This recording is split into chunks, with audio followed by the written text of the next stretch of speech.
याद रखिए, 4 तरीके होते हैं विजय प्राप्त करने के, साम दाम दंड भेद। साम समझा के काम कर लो, ठीक है। हमारी जो सरकारें रही पिछले में, कुछ प्रधानमंत्री रहे जिनको समझाया जा सका, केजीबी और सीआईए के आर्काइव्स में जाके देखिए तो समझ में आता, पिछले की बहुत सारी सरकारें थी जिनको समझा बुझा के काम किया जा सकता था। मगर जब से प्रखर राष्ट्रवादी सरकारें आई हैं, प्रमाण के साथ कह सकता हूं अटल जी और मोदी जी को कोई समझाने की हैसियत नहीं रखता था। अब आइए दाम। एक दौर था वर्ल्ड बैंक से, आईएमएफ से मदद आती थी और उसके आधार के ऊपर भारत से कंप्रोमाइज करा लिया जाता था। अब भारत इतना स्वाभिमानी और सशक्त हो गया, हम लोग अपने बचपन में सुनते थे आईएमएफ का पैकेज आ रहा है, वर्ल्ड बैंक का पैकेज आ रहा है, अब पैकेज आके सब पैक्ड हो गया, अब नहीं आता है। अब आइए दंड।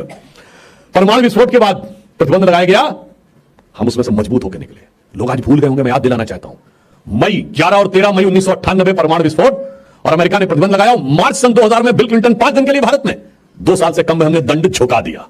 आज टैरिफ के इतने बड़े बड़े दंड लगे मोदी जी के जमाने में, 2 ही देश नहीं झुके, चाइना और भारत, जबकि चाइना की स्थिति तो हमसे इकोनॉमिकली स्ट्रांग थी। इसके बावजूद अगर आप देखें तो वो दंड से हमको नहीं झुका पाई शक्तियां।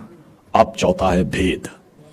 बहुत ही खतरनाक तरीके से पूरे भारत में भेद फैलाने का प्रयास हो रहा है। भेद भाषा पे, भेद क्षेत्र पे, भेद प्रांत पे, भेद वर्ग पे और भेद जाति पे। और यह मैं सब प्रमाण बोल रहा हूं। याद करिए, चिदंबरम साहब का एक बयान था कि अगर नॉर्थ इंडिया नहीं होता तो साउथ कहीं आगे चला जाता। क्या मतलब है इस सेंटेंस को बोलने का? कर्नाटक के एक वित्त मंत्री डीके सुरेश ये बयान देते हैं कि साउथ इंडिया टैक्स ज्यादा देता है, नॉर्थ कम देता है।